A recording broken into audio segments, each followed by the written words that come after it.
have some committee members that I see that are on here. Marjorie Miller, I saw Miss Kelly, she's our government / advocate chairperson.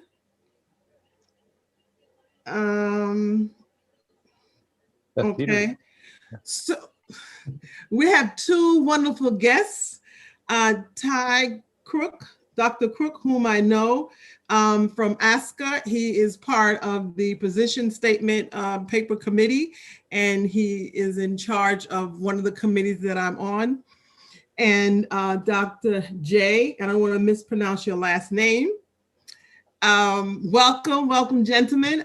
They're gonna really educate you this evening because I love the title of their presentation. As you can see, Dr. Crook is a member of Liberty University. He works at Liberty University, and Dr. Wamstead. Yes, you did it right. That's right. Is with Cobb County School District, and they are going to be talking to you about. And I was able to write some stuff down. It's two guys walking to a school, one black, one white, field notes from the front lines of anti-racist school counseling education. I think it's going to be a very informational webinar that we're doing this evening. And after they both finish, then we'll have questions and comments at the end. So gentlemen, take it away. Okay. Thank you. Thank you to all of the school counselors all over the state of New York. As I was sharing in the beginning, I have not had the pleasure of visiting the state or the city yet, but it is tops on my list after the pandemic is under control, which I hope it is right now. My name is Dr. Tyler Crook. Thank you again, Gail, for the introduction, Dr. Rotunda for inviting us, and my partner. I'll let him introduce himself real quick while I share my screen and cue us up. Hey y'all, my name is Jay Wamstead. I am a 8th grade math teacher in Atlanta at Cobb County School District. I actually, just a fun fact I thought of for y'all is that I went to middle school in West Point. So I have not only been to New York, I've lived in New York. My dad was stationed there. And I took the Regents exam when I was in 8th grade, and I did really well in the math Regents, and they told me I should be a math major one day. And lo and behold, all these years later, here I am. I am a math teacher, all because of y'all's Regents exam. So I'm gonna go ahead and give you credit for that. But, and we'll get more into this, but I have some experience writing about race and racism, but I'm gonna pass it back to Ty. And the one thing I would say is, Robert, what time are we gonna try to hit pause for questions? Because that's my job to keep Ty like pointed towards that time. Yes.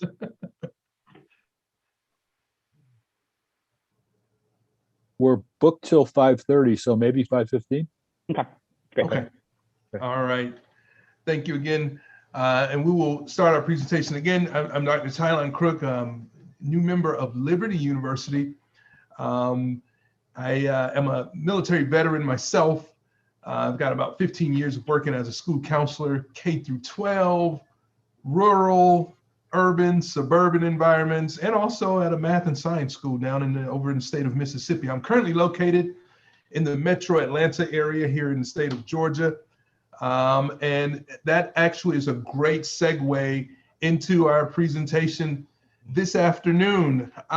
So just a precursor, Jay and I haven't actually walked into a school together yet. It was on our list of things to do. And of course, things got a little, twisted in the last 12 months. But because we have not walked into a school together yet, doesn't mean that we haven't been collaborating ever since then, right?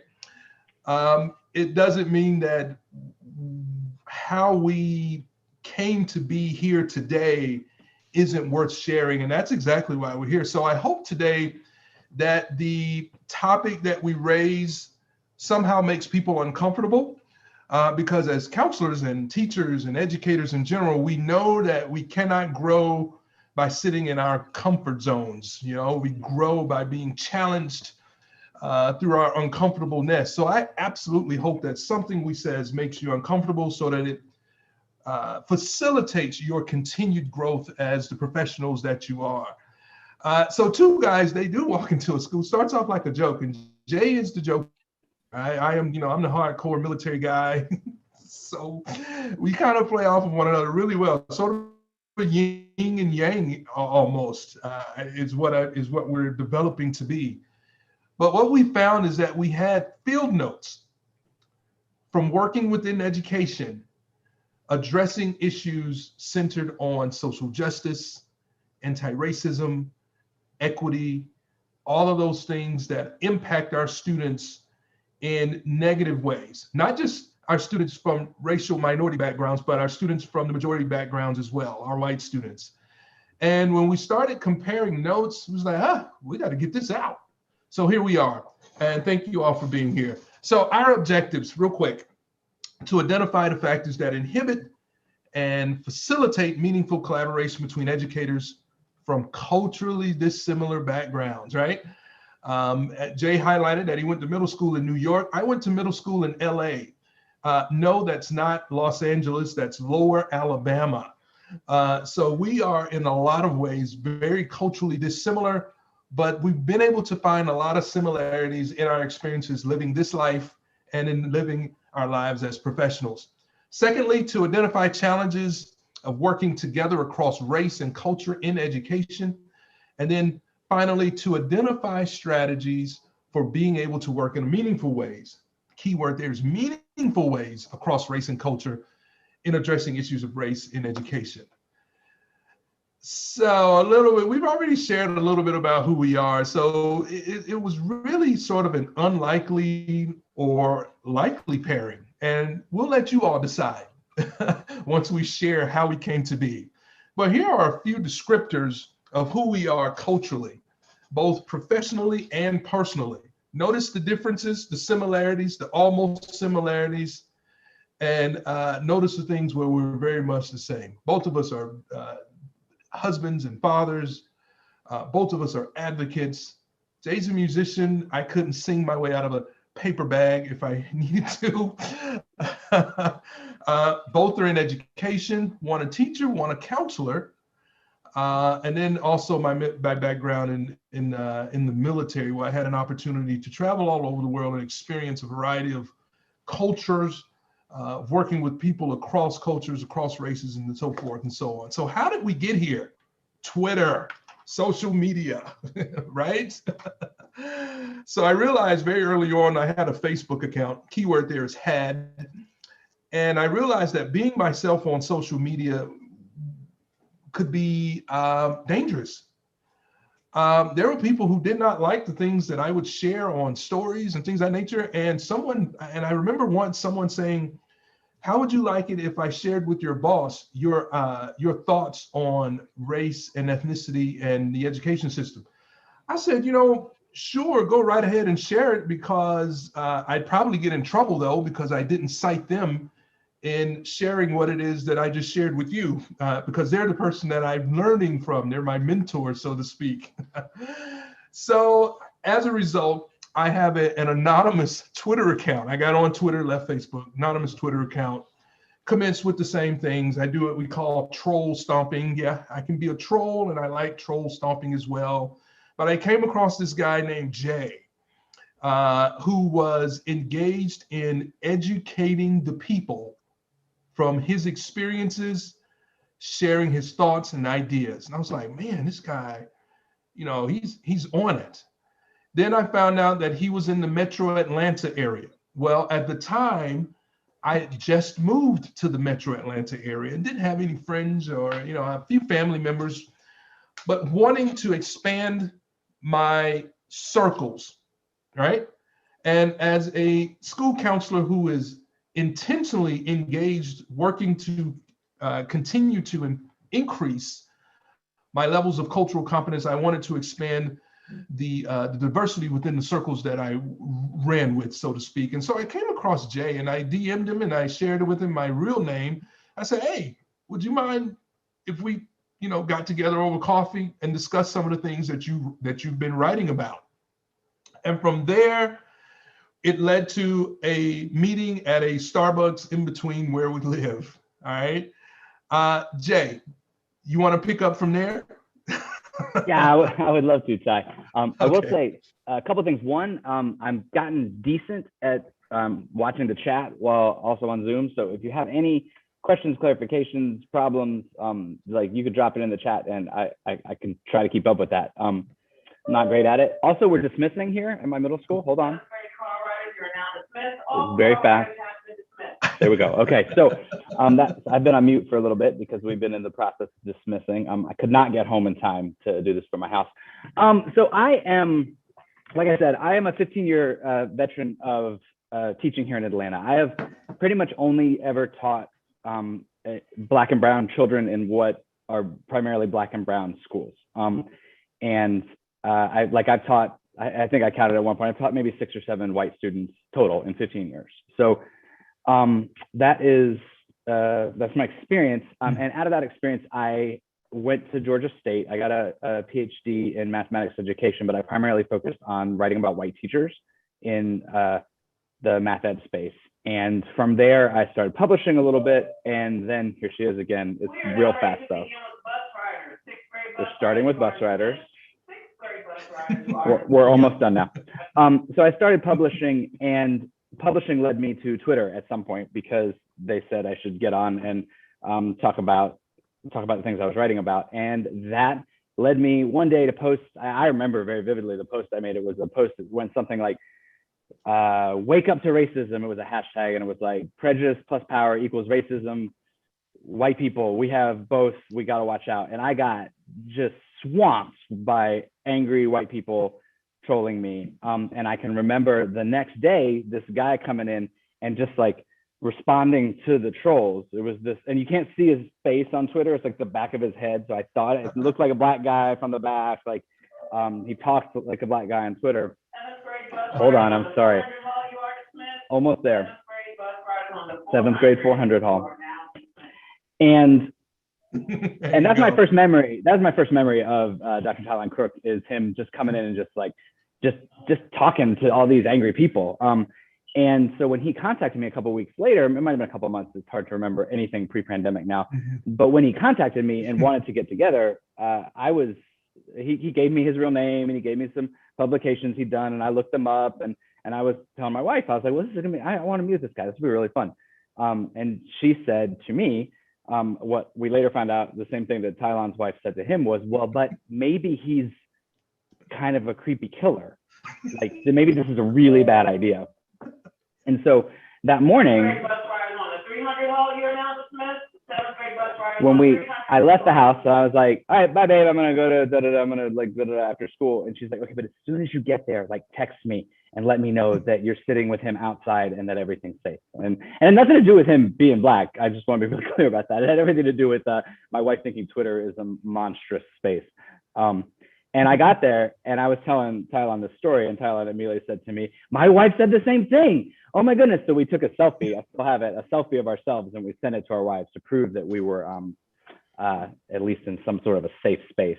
Okay. And that was the first place we talked about what we're looking at right now. So Ty, I'm gonna pass it back to you and let you build on that. All right, good deal. That was the first place we had an opportunity to talk about it. We talked about our backgrounds, our experiences, and then we talked about education and what we've been experiencing in education in addressing topics that are under the umbrella of social justice. And with that, we decided I said, Jay, we gotta share some of this stuff that we've been chatting about. Let's do a proposal for a conference and let's give it a go. So he was all on board, and here we are. This is our second go round as we presented this conference. We presented a very similar topic to a conference, a cross-cultural conference back in February, virtually. And it went well. We're hoping to manage our time a little bit better this time. And that's probably 98% on me. So with that being said, we will jump right into what we have for you all here this afternoon. And one of the first things we have to do is to gain some clarifications, because if you watch the news, and I've started to watch way less news because it can be frustrating and saddening at the same time, because a lot of these words that you see here now, there are people with no background and with nefarious means and modes who are intentionally misleading people on defining these words. So we want to define them for you real quick before we get into the depths of some of the things that we talked about, sharing our experiences in education, one as a white male and two as a black male, in working on these issues under the umbrella of social justice. Okay, so the first term I'll take, and that's implicit bias. And I've done workshops on implicit bias probably for the last 3 or 4 years, most recently this past December for the United States Air Force, who is also looking to improve its environment with regards to culture as well. Keep in mind that implicit biases are unconscious. And these are the unconscious attitudes and stereotypes, beliefs that affect our understanding, it affects our actions, and it affects the decisions we make living our lives. Jay's going to talk about a current event here, and I was discussing the current event with my wife just a week or so ago, and people were talking about police and, you know, this and that, and I'm like, hun, the issue is implicit bias. And there's no manner of training, excuse me, there is some training. There's no manner of training with regards to policing that should take place that does not go into vast detail on how to be aware, to bring those implicit biases to our consciousness so that we can then not allow them, the negative ones, to impact our understandings of other people, to impact our interactions with other people, and to impact our decisions when it comes to other people, such as pulling one's firearm versus pulling one's taser. And so with that said, I will hand back off to the topic of racism, which is basically the tweet that got Jay and I connected on Twitter. And so I know he wants some real points. So Jay, if you'll take this one, please. Yeah. So I do want to, I want to at least, I can't see her last name on the chat though. This is also to prove that I'm watching the chat. Thank you. Just pointed out that I think it's worth stating, even if it's not a huge part of our presentation here, that Ty and I are both as straight men do possess a lot of institutional power and privilege that unfortunately, and my wife would certainly tell you this, affects a lot of the way I interact with everybody, my friends, my family, and you know, even in my classroom. So hold on, this is truly the end. They have 30 seconds to get to the bus, and then the buses leave, and then they're done. So anyway, and Ty, she suggested we add that to our similarities and differences slide, which I think is important to acknowledge, that we are both coming from places of heteronormativity and masculinity. That is just important when we're having these kind of conversations. I want to talk about racism just for a second. This is my passion. My passion is white teachers, and it comes from a place of me having grown up as a colorblind white guy who never interacted with people that weren't white. My whole family is white. All my friends were white. I lived in white neighborhoods, and that's just the story of my life. And I'd never been the only white person in a room until I was 30 years old and started teaching. And I am obsessed with white teachers like me, because I think we do a lot of damage, and we're going to keep talking about that. And I think there's a lot of hope for us too, in terms of being on the front lines of the solutions. And so I love this definition of racism, even though it is contentious. So the simple definition is prejudice plus power equals racism. I had to look this phrase up. It's a stipulative definition, which just means situational. And I forgot the person who first coined it or whatever, but it comes into the education space from Beverly Daniel Tatum, and Why Are All the Black Kids back in the 90s. And it's contentious. I mean, like it seems to imply that Black people can't be racist because they lack institutional power in America. And there's a lot of conflict back and forth. Dr. Kendi comes in one space. other Black scholars from another space. I'm not interested in the debate. What I am interested in is the power it provides us. It's a stipulative definition. It doesn't have to be in Webster's for it to affect us as teachers, educators, counselors. And here's why. Because if we accept that implicit bias is a thing, and I hope everyone's been taking that little test. I hope everyone's read a little bit, article, book, whatever, and we can talk more about that if you haven't. But if we accept that implicit bias is a thing, we all have power in our spaces. We're not very powerful. If you guys are probably about as low paid as me, meaning like we cut a living, but we don't feel powerful compared to other people we know, but we have an incredible power over our children in our orbit, our students, right? And so if we take implicit bias, which dwells in the hearts and minds of almost all white people, I would argue, and do argue in my writing, and we add that to the power, the incredible power we possess over our students, that is a recipe for racism to leak out, whether we intend it to or not. And so whether that definition makes Webster's or not, I don't really care. I think it's important to us as educators to at least consider it, even if we don't adopt it. So Tom, I'll pass it back to you. Mm-hmm. Mm-hmm. Well, thank you. And thank you also for highlighting the issue with regards to different statuses of privilege, because I think it's important, especially when heteronormativity, being transparent, or like the kids say, keeping it 100. I work currently at Liberty University, right? It is not lost on me some of the perceptions, some of the realities associated with Liberty University. It was a long haul for me to decide to go there, as a matter of fact, for a lot of reasons.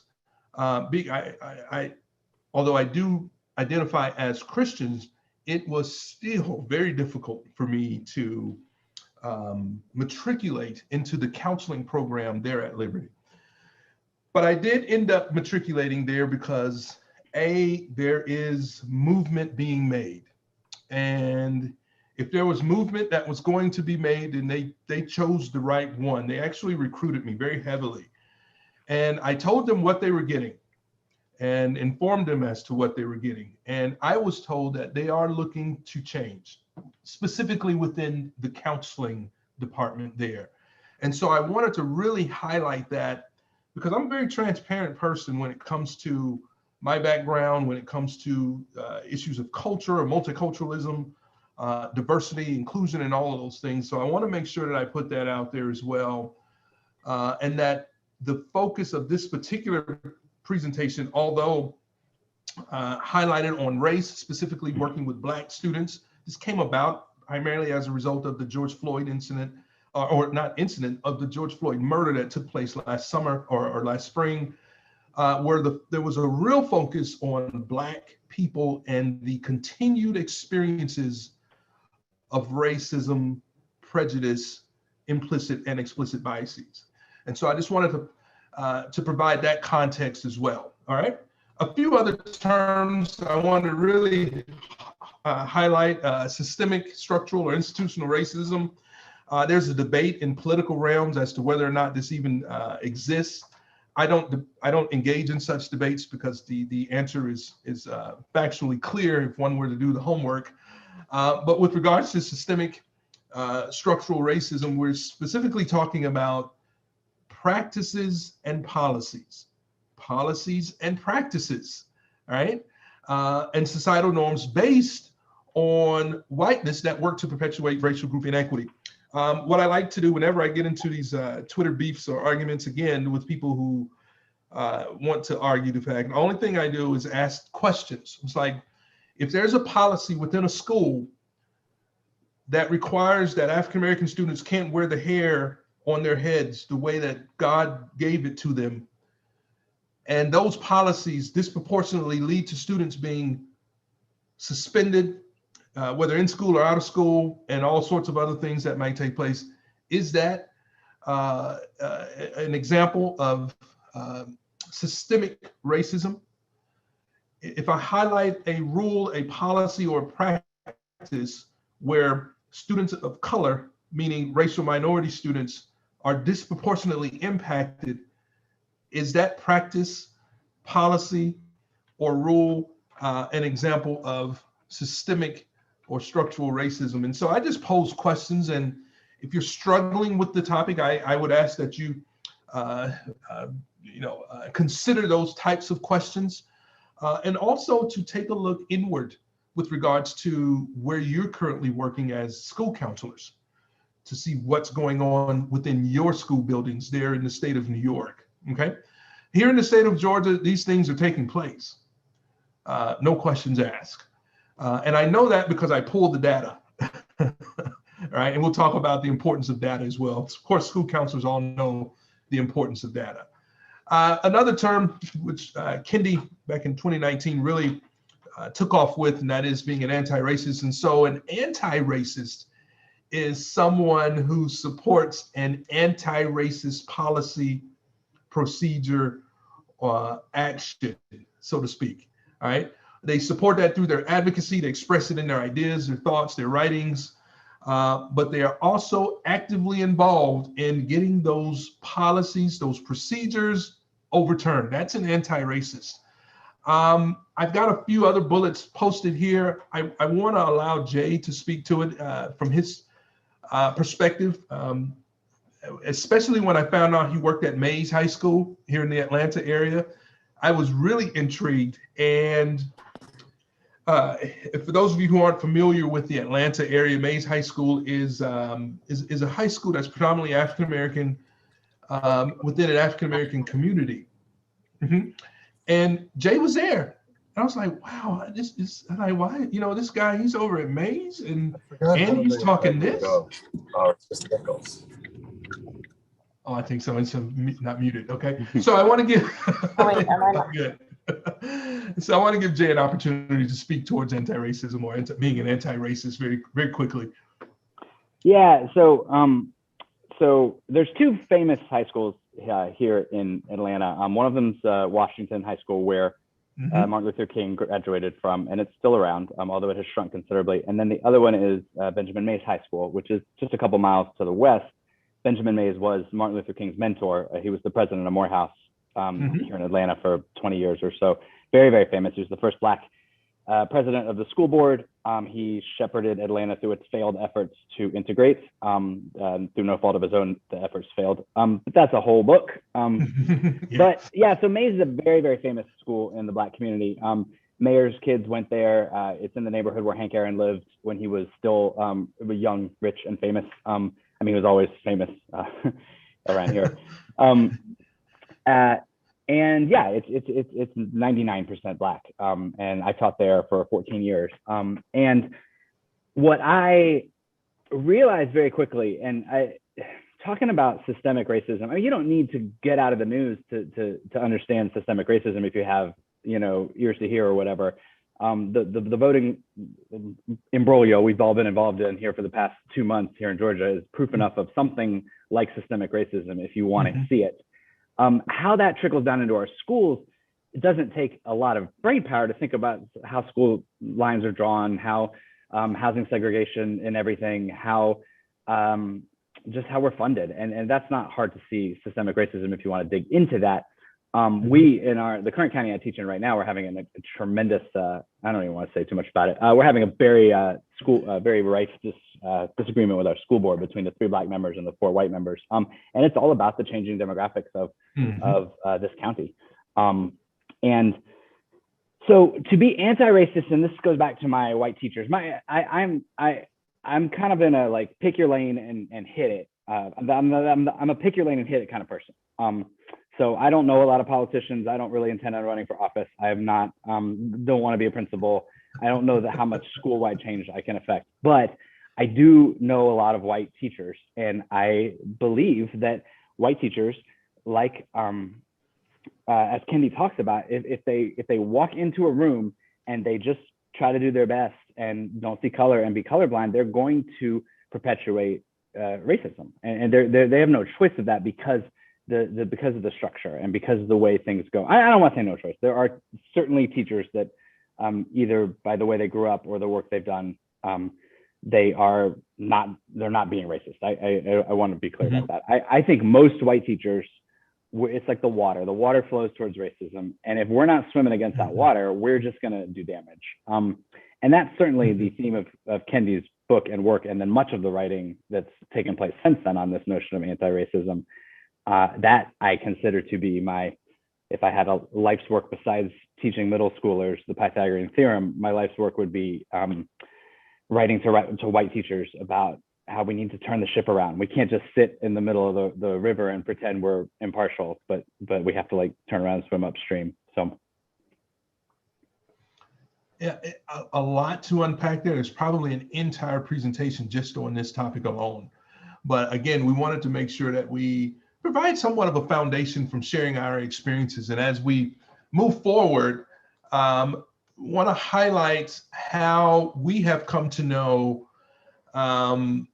racism to impact counseling and education.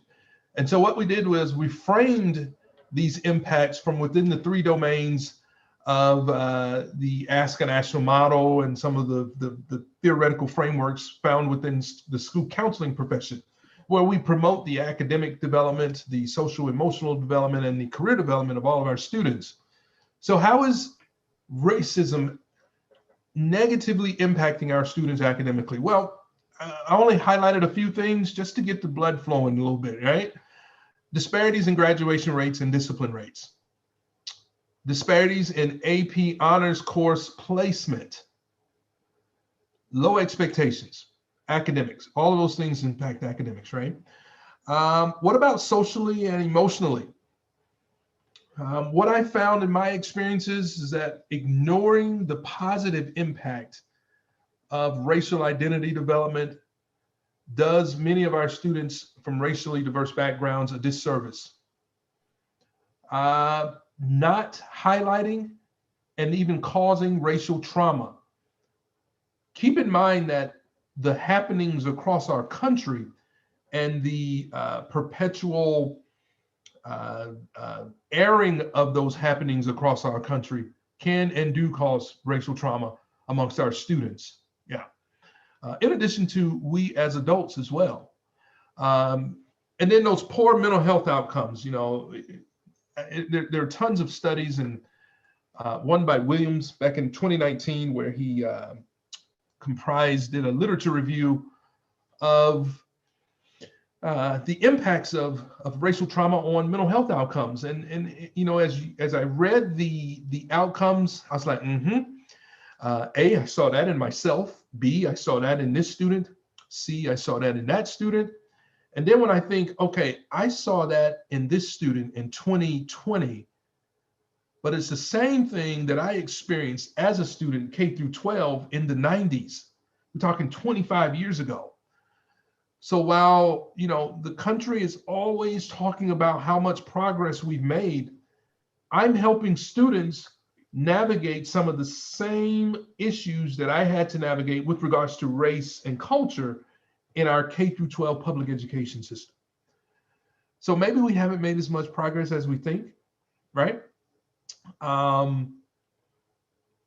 Discrimination or the perceived to have been discriminated against leads to lower self-worth, lower self-esteem. It eviscerates resilience, increased instances of anxiety and even depression.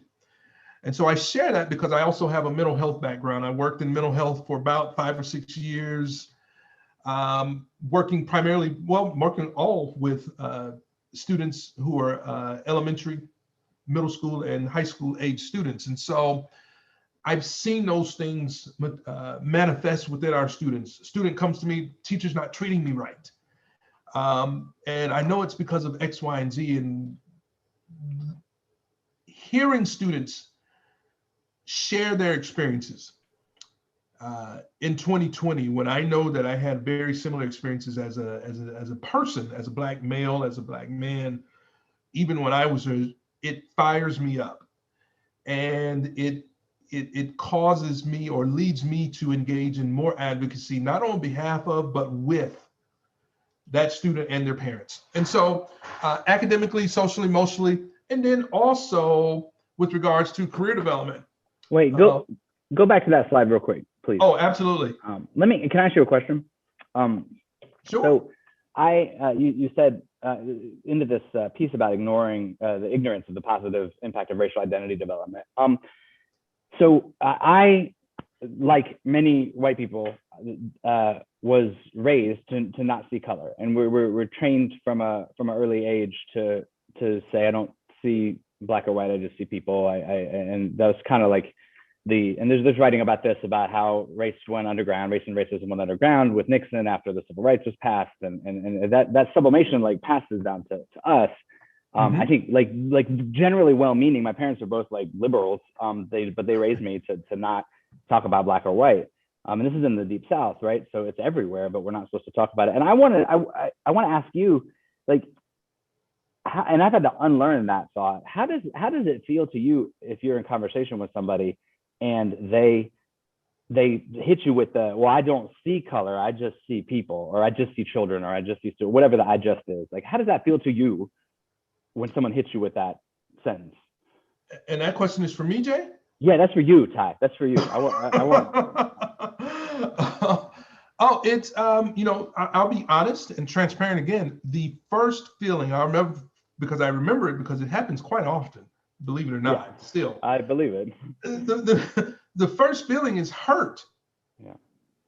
It really is hurt, because what it boils down to is somebody saying that I don't, or I'm choosing to ignore, or I am, ignorant of your experiences as a Black person, which you've already identified is a primary aspect of your identity. And to have people to simply ignore that, it hurts. And then that hurt goes immediately to, for me personally, it goes immediately to being fired up to engage and to teach and to educate and to share even more so. Depending on the environment, because in professional spaces, I have to be quote unquote professional, and W.E.B. Du Bois talks about the double consciousness, and if you're familiar with a lot of racial identity development models, we talk about code switching and how many African Americans have to code switch when they're in certain environments versus when they're at home or with people that they feel comfortable with or trust. And I am now at an age where I code switch less, and and where what you're seeing is what you're gonna get. People say, well, you'll be pegged as an angry Black man, and I immediately correct people in talking about how you not being able to or willing to acknowledge an aspect of my identity that I've clearly communicated is important to me doesn't lead me to anger. It leads me to righteous indignation. Yeah. Given the history of this country, given the trek of my family, the only term that captures it in a bottle is righteous indignation. So I hope that helps a little bit, Jay, with regards to. Yeah, it took me a while to realize that was not just like a hurtful statement in a book that I was reading. Lisa Delpit was a scholar that first introduced me to that, but that it was actually hurtful to actual living, breathing Black people in my orbit, that they didn't want to hear, I don't see your skin, or I don't see your culture. Somebody called me out on here for sure that I would try to be really careful when I'm talking about white people. Like, I'm not trying to say I don't ever want to say all white people or at all. So like I said something about white people all white people being raised to not see color. Like I cannot make that aspersion at all. I can just say I think I can from the data back up most, but I'm not trying to say all. Anybody that says all anything is wrong usually. Yeah. And I would also, I didn't see the chat. I'm still trying to figure out how to work the Zoom with the share button on. So it's hard, yeah. But we're, and please, no disrespect is intended by this, but if you're not one of the individuals that he is referring to, great, let's do more of the work. Because I think once we get moored down into this, not all. Yes, we don't make general sweeping generalizations and that sort of thing. But I know people make generalizations about Black folks all the time, and people like, that doesn't bother us. Like, no, they weren't talking about me. You know, you only are what you acknowledge or what you answer to. You know, like my grandfather says, only hit dogs holler, right? And so I say that respectfully, in that I think it's time for us to turn the corner on the generalizations and say, listen, we got to call a thing. And if we're ever going to get past where we are in education, if we're ever going to get through where we are as a country, we have got to get to the core of these topics. And the core of the topics is that, yes, whiteness in the United States is normative, period. Everything that we do in this country is based on white norms, right? That's not a bad thing, it just is. It becomes a bad thing when those norms are used to then marginalize, oppress, ostracize those who aren't white or who do not ascribe to those norms. So I appreciate whoever that was who shared that in the post. I'm asking that you move with us forward. Yeah. Okay. All right. So this current event, Jay, I'm going to let you share this because this topic was so. I'll let you handle it. Yeah. So in the previous slide, Ty talked about just the well-documented fact that Black children, Black students, both males and females, are disciplined at highly disproportionate rates for their school, both, you know, on the national level, on the state level, on the school district level. Any way you cut the analysis, they're getting suspended more. And so that's something I've written about before. There's a little picture of an article I published in Edutopia a couple months ago about some ways that teachers can look at themselves. White teachers can examine themselves. And one of the things I talk about in that article is how we discipline Black children. I'm talking to white teachers about how we discipline Black children. But then, and I could sit here and talk about that article. I like it. It's good. You should go read it if you're interested. But I don't know like how things work in your school. Like I know in my school, like the principals are in charge of discipline. The teacher has a little say, and the counselor has just this little like nudge of an elbow of a window. But they're there, right? They're at that level where their words, one way or the other, matter. I think we're all complicit in the discipline of Black children, or we're all complicit in the discipline of children. Let's say that. And all the authorities in the building. Maybe some of us have less power than others, but we've all got some power, depending on our relationship. Anyway, I was talking to Ty, and I was writing a little bit about this a couple of weeks ago, and I've been writing about it since then. And I was talking to Ty yesterday about what happened with Dante Wright, and I cannot get it out of my head. This notion that this highly trained, supposedly, probably this highly trained. I'm not trying to throw her under the bus in any way, really. I'm not interested in that. This highly trained police officer reached for what she thought was her gun, and it was not her gun. And she said she thought she was reaching for one thing, and she ended up reaching for another, and she killed this boy. Now, was the boy out of order? Yes.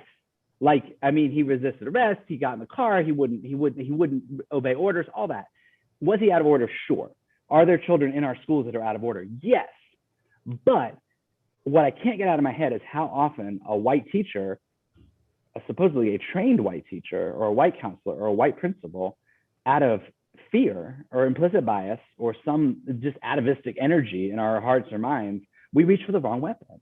And instead of going at this one way, I'm not throwing her under the bus. I don't know what she should have done. I'm using this as a launching point to examine myself. How often do I, in interacting with a Black child, reach for the wrong weapon because it triggers something in me as a white person? And I can't get that image out of my head. And I think that it's a good question for all of us to ask, not just like, and I want to be really clear here, not just in all of our discipline. That's that's kind of the generic way to like talk about race without talking about race. Just go, oh yeah, we addressed it in all of our discipline. No, I want white people to address this when they're disciplining Black children. And yes, Black children, just like white children, just like all children, do dumb stuff at school and need discipline. Just like Ty's kids at home do dumb stuff, just like my kids at home do dumb stuff. Like nobody's saying like discipline doesn't exist in the school building. What I am saying is I think the white teacher has a double role. The white educator has a double role in their life in terms of discipline of Black children because of this wrong weapon thing. I'm gonna pass back to you. Thank you for sharing that. When triggered, how often do we reach for the wrong weapon? And I'm just going to let that question marinate a little bit, because it not only, and Jay, I know your focus is on helping white teachers to be better educators, helping all teachers to be better educators, but I think that's a question for all of us in multiple systems within our lives, within our own families, and also within our professional environments as well. So with that being said, please marinate on that question, because the story of Dante Wright, as tragic as it is, and as uncomfortable as it makes me, as a Black man who's been pulled over and had guns pointed at him for something as simple as not having a seatbelt on, it's triggering. And it can be triggering. And so I have to watch to make sure that I don't pass my trauma on to my 5-year-olds. I'm sorry, Jay, go ahead. I was just saying, this is a story, I tell this story every time I get a chance. And I've written about it multiple times when I get a chance, but this is especially appropriate for y'all. If you missed, I went to middle school at West Point, New York. My dad was stationed there. And we used to, this is a true story of 13 and 14 years old. We would sneak out at night and we would wander around after curfew. And there was a real curfew at West Point at the time. This is the late 80s, early 90s. And we would deliberately go places where we knew the military police were. We would catch their attention, and then we would all run. And we would run and into the woods, all over the places, and we would meet somewhere else. And then we would do that again. This is all at like 2 a.m. on random nights. And just the thought that was just very normal to me as a little white boy growing up, that I could like go out and like get the attention of really West Point. If you've ever been there, it's one of the most guarded places in America that's not the Pentagon. And that I could like attract the attention of these military police and just antagonize them and joke with them and run away. And honestly, they were, the white ones probably just had a good laugh about themselves. Oh, these boys will be boys. And what I always say is boys get to be boys except when they're Black, right? Yeah. So little white boys get to do crazy stuff like that, but little Black boys don't. And anyway, I've never had a police point a gun at me, Ty. I've been pulled over and never had issue one with being pulled over. Oh yeah, man. And hearing that story even, and then contrasting, and I'm not trying to do it, but I think it's good to draw a clear contrast, because even as children, our first encounters with police was being chased away from an outdoor basketball court. We were told we couldn't shoot basketball because it was on school property, even though we lived in a rural area and there weren't any basketball courts for at least 25 miles. We would get chased away in the summertime, trying to stay out of trouble. So we would shoot basketball in this blistering heat down here. And police would, chase us off, and not with a cheery spirit. Yeah. And I think it's worth, those were some of my first experiences. There's a lot of people that really chafe at this analogy of police and teachers. And I just don't see any. I mean, of course there's a difference. Of course, like we don't have weapons, and the damage is different. It's emotional instead of physical, all that. I get that. Of course we don't have the power that the police have, but we still have power. The police have power granted to them by the state, and we in our buildings as teachers and counselors and principals have power granted to us by the state. And the way we go about affecting that power changes lives. And that is a responsibility that we have to embrace. Yes. I'm going to go one step further and say that counselors and the power that we have as counselors, as helpers, as healing agents, we have the power to really impact students in ways that no other person within a school building can. I know it because it's happened. I've seen it happen. And I know you all have as well. And so that's why these topics that make us uncomfortable, that make us squirm, that make us think and all these sorts of things are so important, because there are students who aren't getting the benefit of the power that we have as counselors, as helpers, as healing agents. And so with that being said, time is again not my friend. And I want to make sure that we talk about some of our challenges, some of the challenges that Jay and I experience we sort of brought together in a collage. Different goals. And Jay, if you could speak to this one, I really appreciate it, because this one really sort of manifested from your experiences. Yeah. And then there's another, yeah. I just want to say, the word that came to my mind when you said power of the counselors, y'all have interrupter power. Y'all, of course, there's times a teacher needs a student out of the room or out of their hair or out of their mind just for a few minutes. But like, y'all have that power to like cut in before the principal gets involved. And there's so much good there that y'all can do that when a teacher gets overheated, right? Yeah, this slide, I mean, this is just kind of based on Ty and I talking. I mean, how much diversity and inclusion has happened since George Floyd was murdered? I mean, and that's white people's vision of racial justice. It's racial reconciliation. We don't, with the word justice makes us uncomfortable. Again, I'm talking about most people. I'm not saying everybody. I am talking about a lot of people that I interact with, virtually and in person, and that I'm related to, virtually and in person. White people in general, we want inclusion and diversity. We want a Black person at the room. We want a Black friend, but we're uncomfortable when it goes past that into like, well, why is the Black person at the table? Well, to push for change, to push for justice, to push for something past a reconciliation and into movement. And that creates a tension. I think we've seen that tension in the past year in terms of some white organizations and some white people and some white leaders being like, well, what more do you want? We turned our Instagram handle Black, and we hired a coach, and we did a training, and we brought somebody in on the board or an advisor, or we're looking for somebody on the board. And that's all. What else can we do? And the answer is, I think more. We can do more. All right, thank you, sir. Other challenges, trust. And this was one that I really focused on because I'm so guilty of it. I call it the side eye.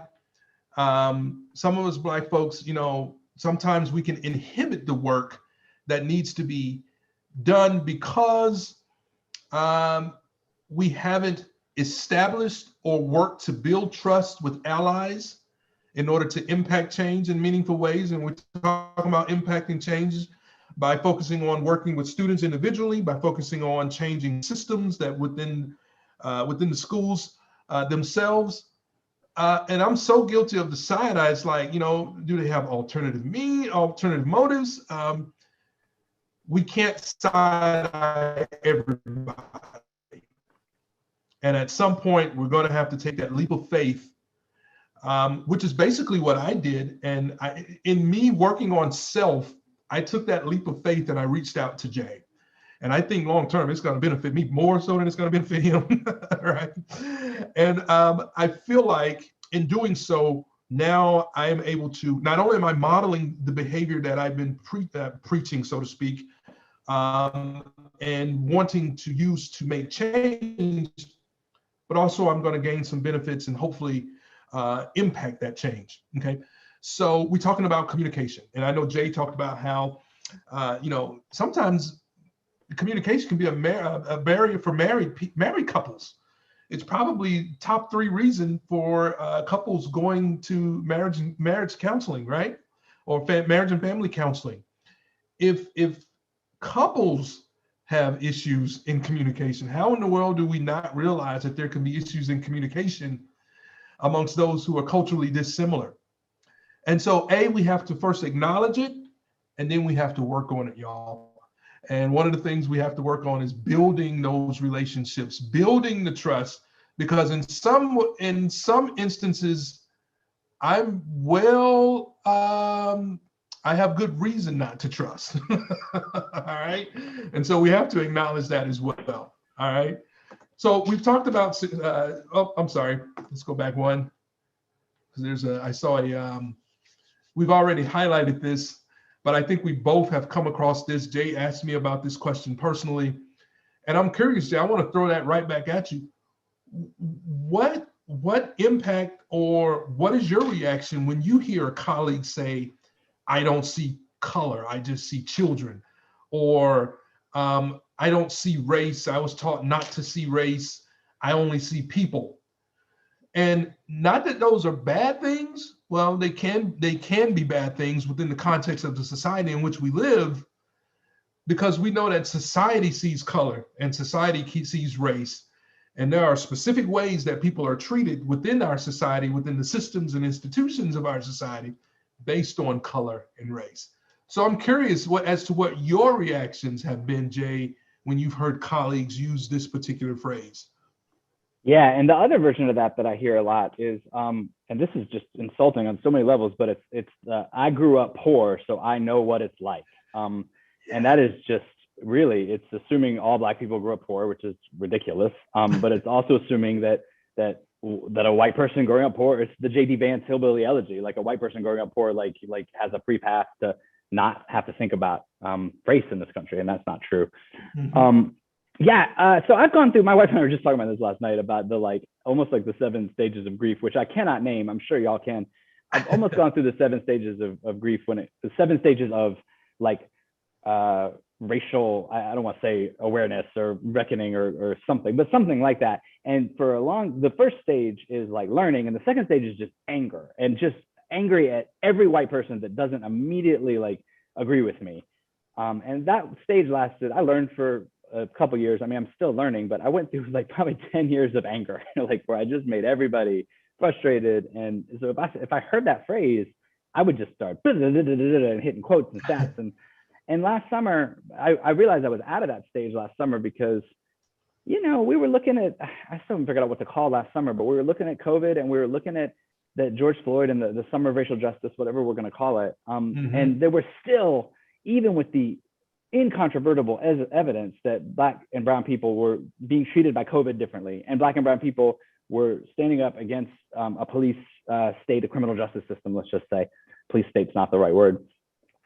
Even with that evidence so blatant, there were still white people that just wanted to say, no, this isn't about color. This is just about, we just have to do this, or this isn't about color, we just have to do that, or I don't know. I mean, I think well-meaning white people, I hate that phrase, but and at that point in time, I kind of chilled with the anger, because I was like, you can't talk to these people.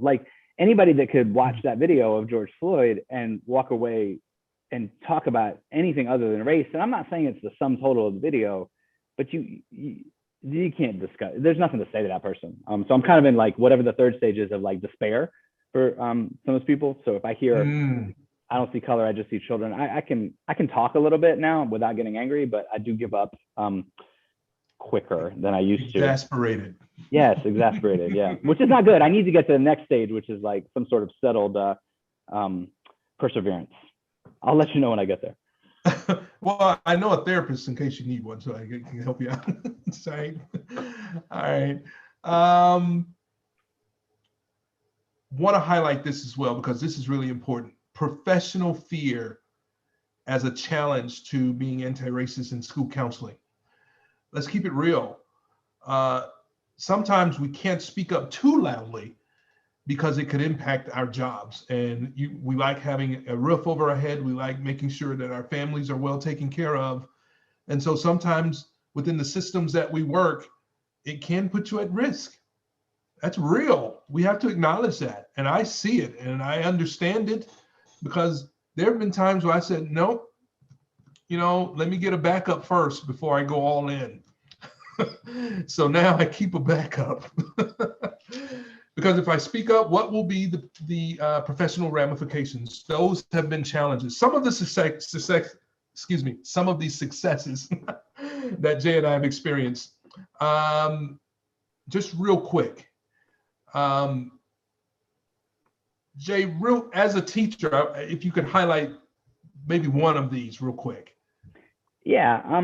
So my story, just super brief, is that I went to Mays High School in this all-Black section of Atlanta, an all-Black high school. I had no intention of staying there. I was a very just kind of typical story of, I didn't do Teach for America, but it was a Teach for America story where I took a little money and they paid for some thing, and then I paid off some loans, and I was going to stay there 2 years, and then I was going to go. I was going to, as a math teacher, I got a lot of loans paid off for working in a Title I school at the time. I don't know if that's still a program or not, but it was then.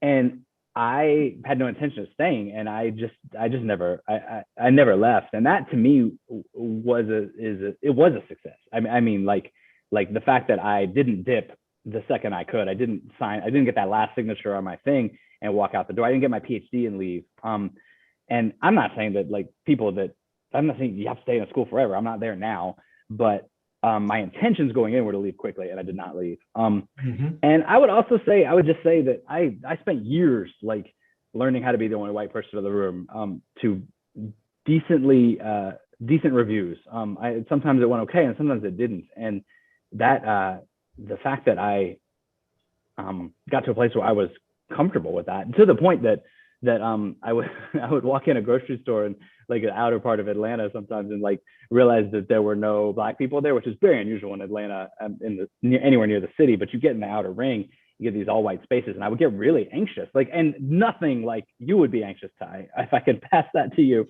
But I would walk in and I would be aware that there's no Black people here, there's all white people. And that was kind of to me, that was a success.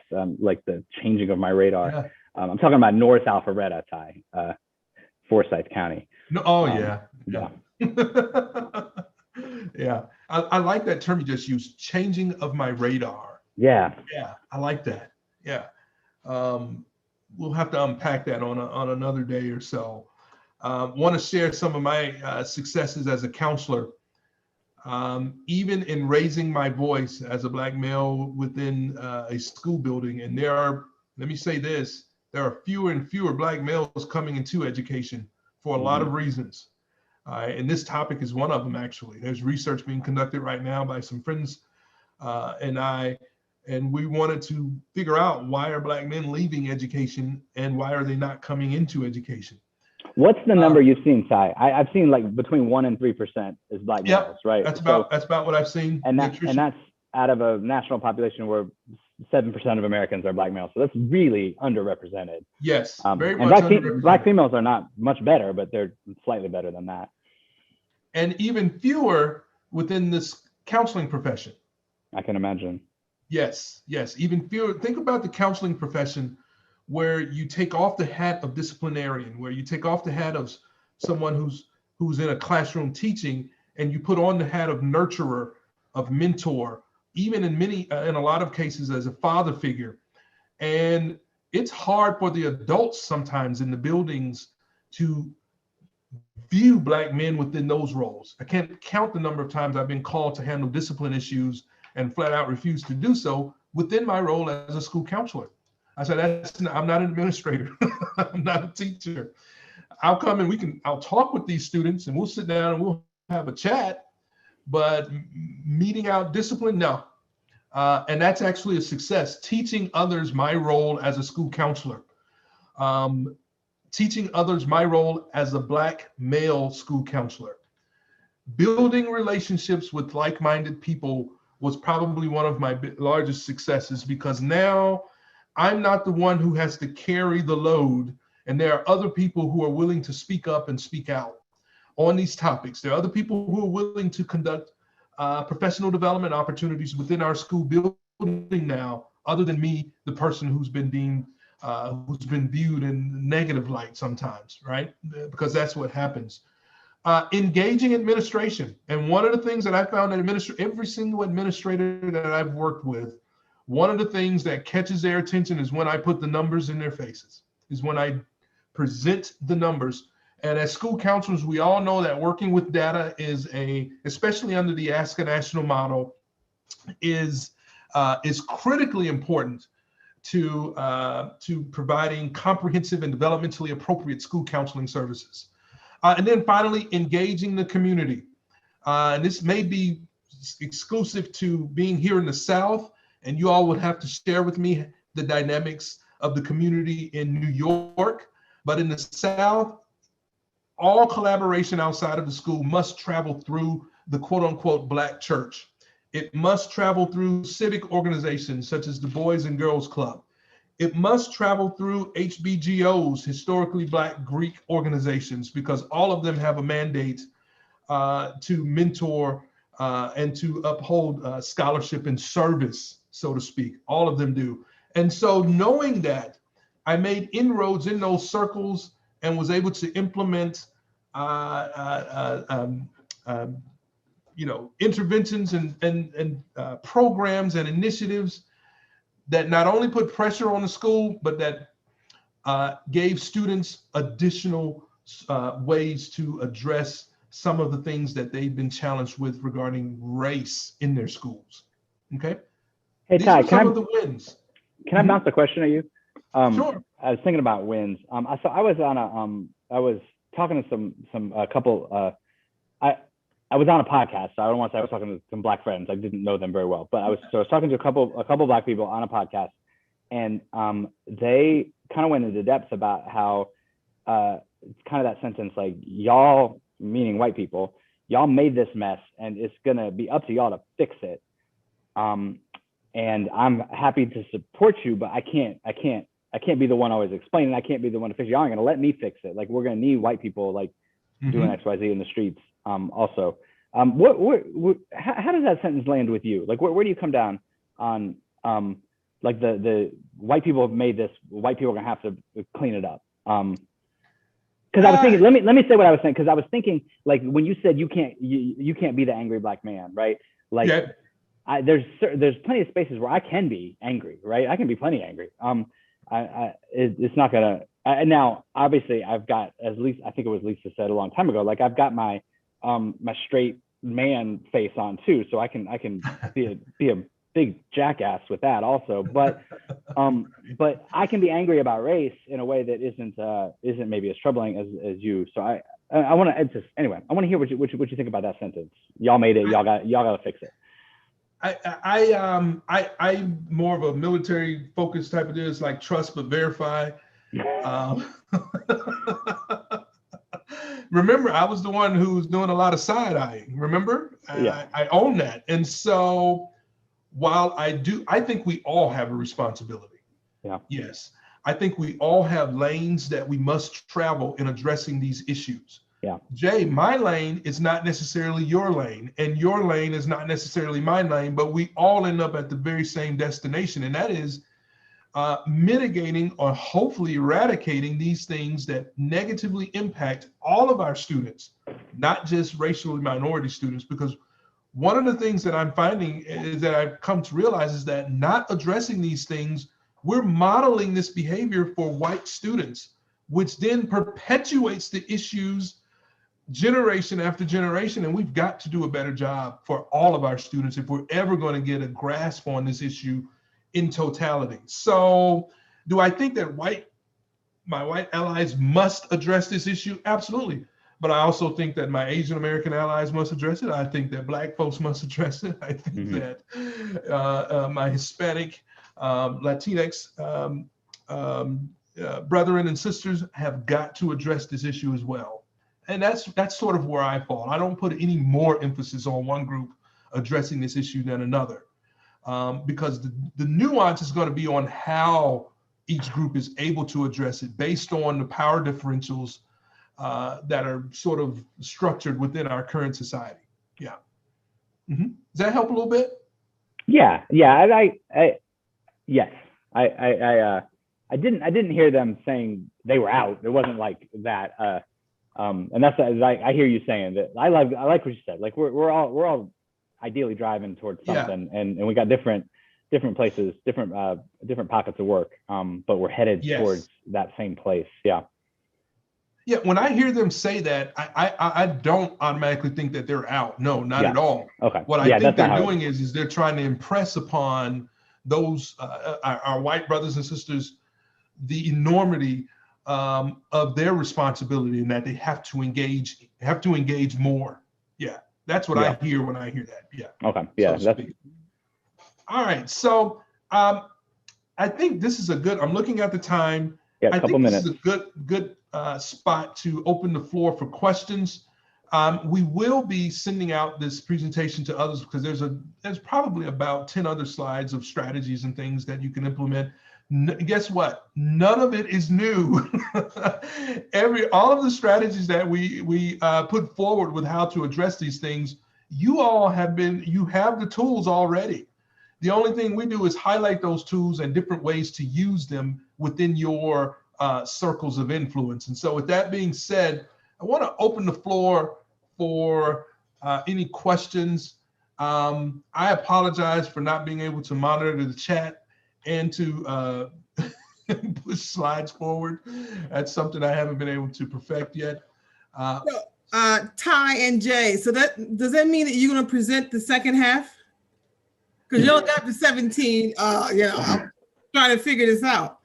I just want to say real quick, I like the way that you guys handle that, because you had a conversation between yourselves, and yet everyone was listening to that conversation. So I kind of like it was a different take on the other webinars that we had, because we actually got to hear. I don't know if that's how you guys do it together in terms of when you, okay. So I like the way you just talked together and your feelings came out, and talking about being white and talking about being Black and your experiences and what and how people think of one another. And my $1 question is, are we going to ever stop looking at color? And the reason why I ask that, you very rarely hear the first Italian or the first Irish, but it's always the first Black president, the first Black vice president, the first Black principal, the first Black this, the first Black that.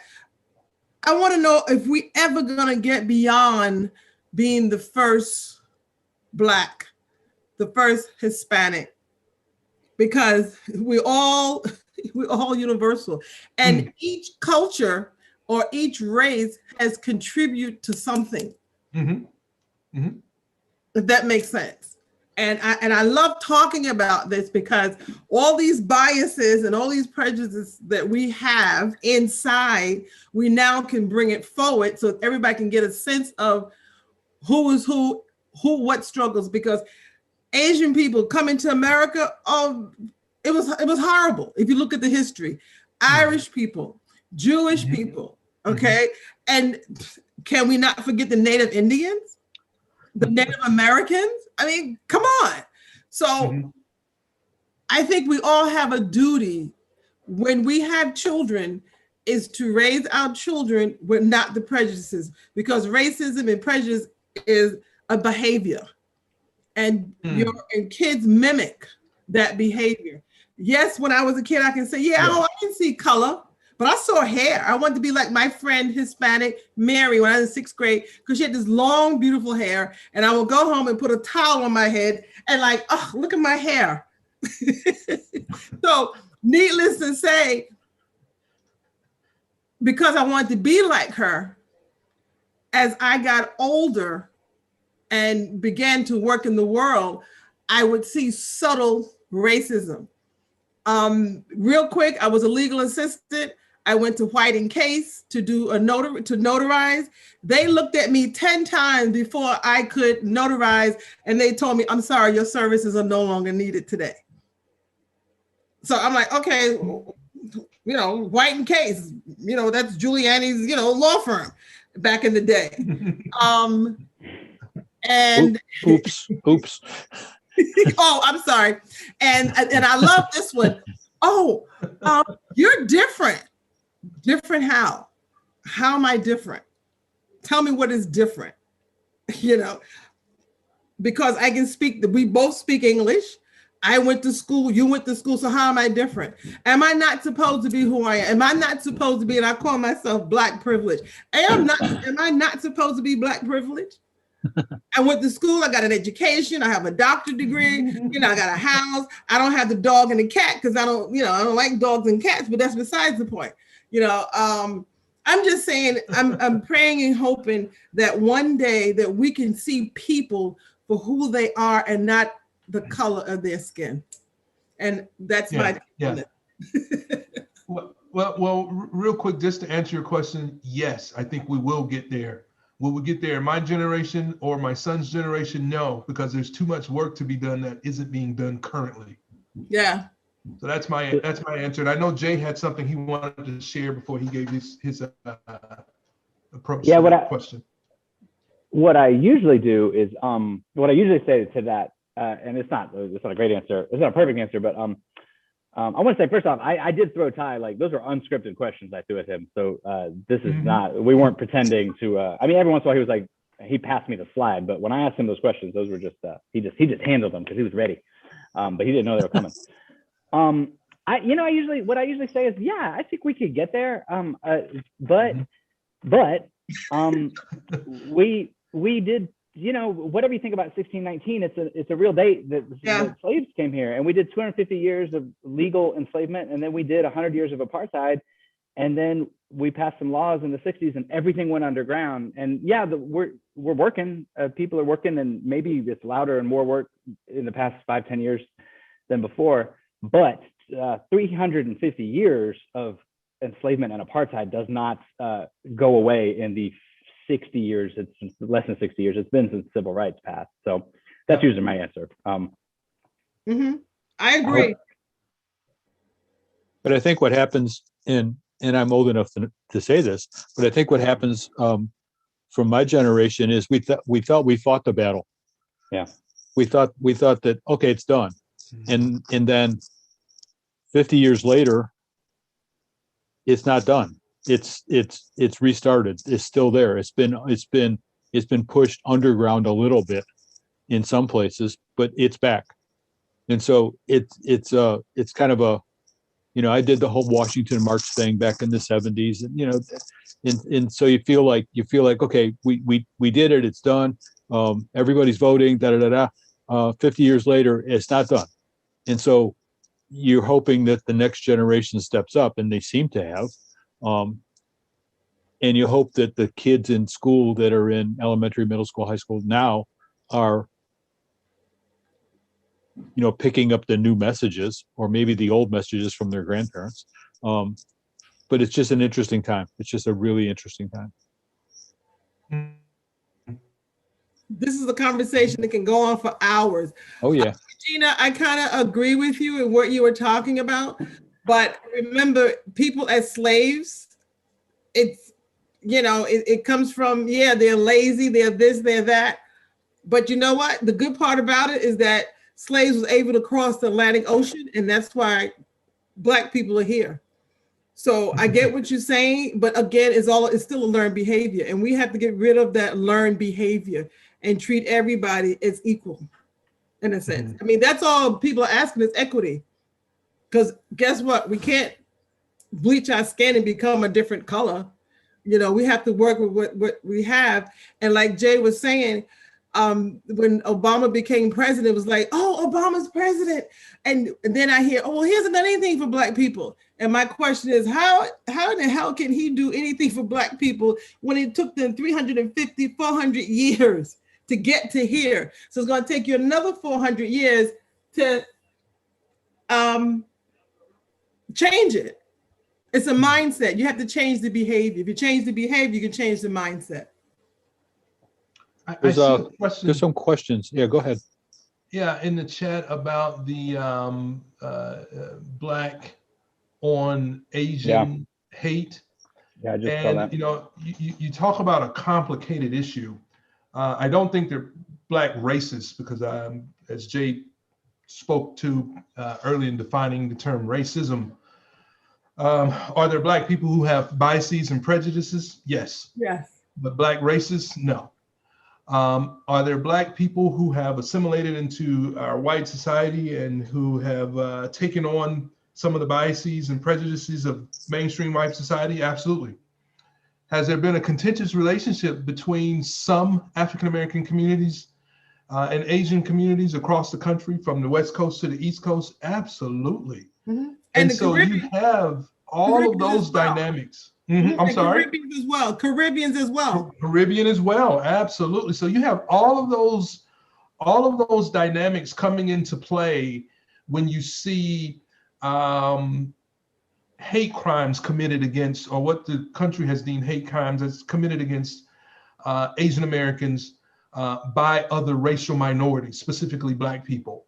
What I would say is to one of the suggestions or strategies that we were going to highlight was school counselors. We have to become students of history. Yes. We cannot continue to address these issues without understanding the nuances, the context of the topic of the social construct of race in the United States from a socio-historical perspective. And so, because I'm not prepared to go into a lecture about it right now, the only thing I'll say is, hate crimes against anyone is absolutely deplorable. But B, a Black person who commits a crime against an Asian person does not automatically qualify as necessarily a hate crime.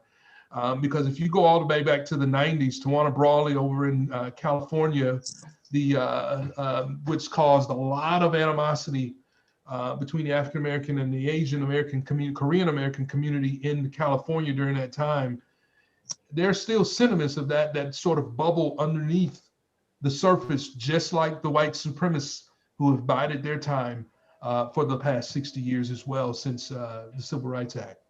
Yeah. And real quick, also remember, I would say I could be wrong unless I look it up, within the last couple of years, we didn't have, Asian people being preyed upon.